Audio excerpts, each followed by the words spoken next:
మన నిత్య దీపారాధనలో ముఖ్యంగా ఉండవలసినవి దీపం, ధూపం, నైవేద్యం. మనం ముందు వీడియోలో పువ్వొత్తి ఏ విధముగా తయారు చేయాలో నేర్చుకున్నాం. ఇప్పుడు ఈ వీడియోలో కమలం ఒత్తి ఏ విధంగా తయారు చేస్తారో నేర్చుకుందాం. కమలం ఒత్తి తయారు చేయడానికి ముందుగా పత్తి నుండి పిక్కను తీసి పిక్క తీసిన పత్తిని రెడీగా చేసుకోవాలి. వీడియోలో చూడండి,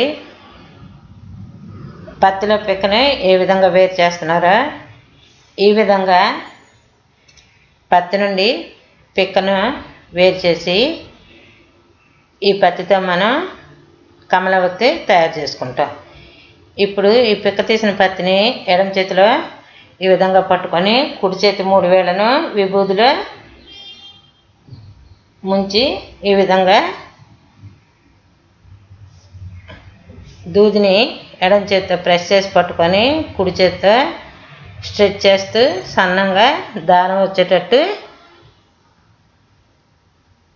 పత్తిని తిప్పుతూ లాగాలి. ఈ విధంగా లాగుతూ తిప్పడం వల్ల మనకు దారంలో పత్తి వస్తుంది. పత్తి నుండి ఈ తయారు చేసిన దారం నుండి మనం కమలం ఒత్తి తయారు చేసుకుంటాం. ఈ దారం మనకి 10 పోగులు కావాలి. 10 పోగులకి సరిపడా దారాన్ని మనం ఈ విధంగా పత్తి నుండి తీయాలి. ఈ విధంగా తీసాక దానిని మనం ఒక చిన్న పళ్ళెంకి ఈ విధంగా 10 పోగులు చుట్టాలి.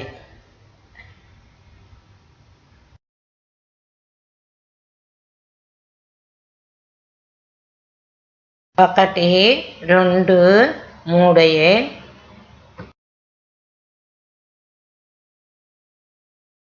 4, 5, 6, 7, 8, 9, 10 పోగులు అయ్యాయి. ఈ 10 పోగుల్ని మనం పళ్ళెం నుండి జాగ్రత్తగా ఈ విధంగా తీయాలి. తీసి దాన్ని ఈ విధంగా కట్ చేయాలి. కట్ చేసి దీన్ని 10 ముక్కల కింద చేసుకోవాలి. అంటే ఇప్పుడు ఒక్కొక్క ముక్కలో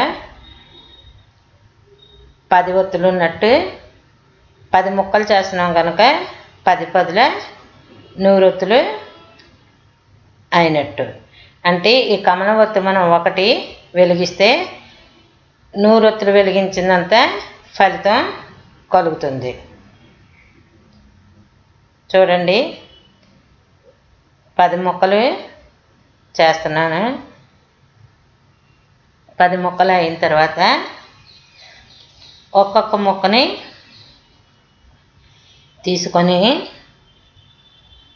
దాని ఎడ్జులు కలుపుతూ ఇలాగా తిప్పాలన్నమాట. ఇలాగా 10 పోగులను కూడా ఈ విధంగా తయారు చేయాలి.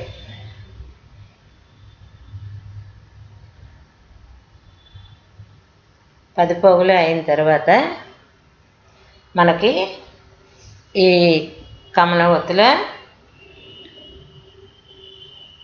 100 ఒత్తులు వస్తాయి. వీటిని మనం కార్తీక మాసం, ఏకాదశి, పౌర్ణమి ఇటువంటి మంచి రోజుల్లో వెలిగిస్తే చాలా మంచిది. కార్తీక మాసం రోజు వెలిగించినా కూడా చాలా మంచిది. ఇప్పుడు 10 తయారయ్యాయి. ఈ 10ంటిని కాడలు ఒకవైపు వచ్చినట్టు ఈ విధంగా పట్టుకోవాలి. పట్టుకొని 10 ఒత్తుల్ని కాడల్ని ఒకసారి మెలితిప్పాలి. మెలితిప్పి ఆ కాడని కొద్దిగా పత్తి జాయిన్ చేసి పొడవు చేయాలి. పొడవు చేస్తే మనకు కావాల్సిన కమల ఒత్తి తయారైంది. ఈ ఒత్తిని ఇప్పుడు మనం పువ్వొత్తి నిల్చోబెట్టి వెలిగించినట్టే నెయ్యిలో తడిపి దీపకుందులో నిలబెట్టి వెలిగించవచ్చు. ఈ ఒత్తి ఒక ఒత్తి వెలిగించడం వల్ల 100 ఒత్తులు వెలిగించిన ఫలితం వస్తుంది. దీనిని మనం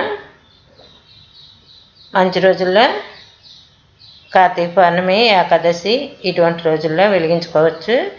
శుక్రవారం వెలిగిస్తే కూడా చాలా మంచిది. సంవత్సరంలో ఏ మంచి రోజు వచ్చినా అంటే శ్రావణ శుక్రవారం, మార్గశిర గురువారం, పెద్ద ఏకాదశి ఏ రోజునైనా మనం ఈ ఒత్తిని వెలిగించుకోవచ్చు. మనం ఇంట్లో స్వయంగా ప్రతి తీసి ఒత్తులు చేసి దీపం పెడితే చాలా మంచిది. మన వేళకి ఎక్సర్సైజ్ కూడా అవుతుంది. ఇప్పుడు మనం మారేడు ఒత్తులు ఏ విధంగా తయారు చేస్తారో నేర్చుకుందాం. ఈ మారేడు ఒత్తి కమల ఒత్తిలాగా చేయాలి. చాలా సులువు. కమల ఒత్తిలో 10 పోగులు పెడుతున్నారు. 10 పోగులు 10 ముక్కలు పెడుతున్నారు కదా. ఇందులో 10 పోగులు 3 ముక్కలే జాయిన్ చేయాలి. 3 ముక్కలు జాయిన్ చేస్తే అది మారేడు దళం ఒత్తి అవుతుంది. దీన్ని మనం కార్తీక సోమవారం కానీ శివుడి కోవిల్లో కానీ వెలిగిస్తే చాలా మంచిది. ఏ విధంగా చేస్తున్నానో చూడండి. ఈ విధంగా 3 పోగులు తీయాలి. అంటే నేను 6 పోగులు తీసి 2 ఒత్తులు చేస్తున్నాను. 3, 4, 5,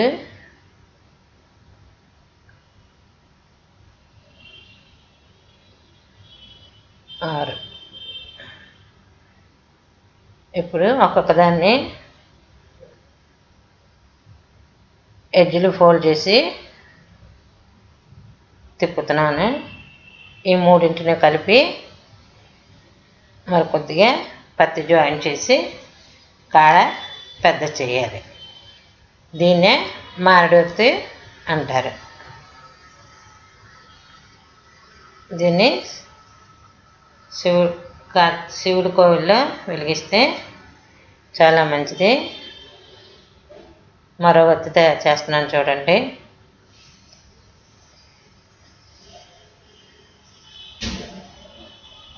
కదా, ఇప్పుడు మీరు మారేడు దళం ఒత్తి కూడా నేర్చుకున్నారు. మారేడు దళం శివునికి అత్యంత ప్రీతికరమైనది కాబట్టి ఈ మారేడు దళం ఒత్తి కార్తీక సోమవారం శివుని కోవిల్లో వెలిగిస్తే చాలా మంచిది. ఒత్తిని నెయ్యిలో ముంచి దీపం ఈ విధముగా అమర్చాలి.